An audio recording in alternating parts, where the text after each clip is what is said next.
Bon, quelques réactions en série. D'abord avec vous, Pierre-Alexandre. Vous êtes dans une salle de cinéma. Même si on est en zone rouge, il y a quand même certains allègements, là.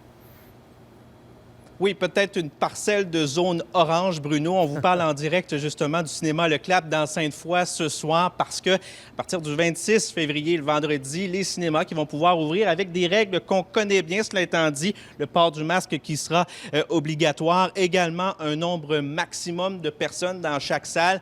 Et la grande question, oui, il sera possible, Bruno, d'enlever momentanément le masque pour manger du popcorn. Alors peut-être une autre idée pour la semaine de relâche d'activités qui s'ajoute à l'ouverture des musées. Mais vous savez, les propriétaires ici de cinéma nous disent le couvre-feu demeure en place jusqu'à 20 h. Donc pour les plus vieux, c'est plus compliqué. Pour les représentations en soirée, on demande une exception. La représentation la plus importante dans une journée au cinéma, c'est la représentation de 19 h. Donc, un couvre-feu à 20 h ne nous permettrait pas d'avoir cette représentation-là si on ne met pas en place un protocole pour que les clients puissent retourner à la maison après leur présentation, leur visionnement.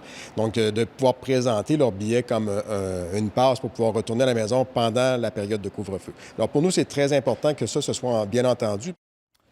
Les restaurants, les salles à manger des restaurants demeurent fermées. D'ailleurs, à ce sujet, les restaurateurs réclament un plan clair du gouvernement. Oui, l'Association Restauration Québec a lancé une campagne de sensibilisation auprès du premier ministre François Legault lui-même. Ça s'appelle « Sauvons les restos », Monsieur Legault, l'Association des restaurateurs qui veut, Bruno, avoir un plan clair sur une réouverture des restaurants parce qu'ils disent au cours des 7 derniers mois, c'est des pertes de 7 milliards de dollars un peu partout dans les salles à manger du Québec. Et vous savez, nos restaurateurs ici dans nos régions qui demeurent en zone rouge déplorent, eux, être toujours dans le brouillard, dans le néant. On en a rencontré un du côté de Lévis. On dirait que pour eux autres, un restaurant, ça s'ouvre, ça se ferme, c'est un scène. J'ai la moitié de mes employés qui sont ou bien retournés aux études ou ils ont trouvé d'autres choses. Ça va être de recommencer le recrutement, ça va être de réapprovisionner mes cuisines, ça va être de tout recommencer le processus.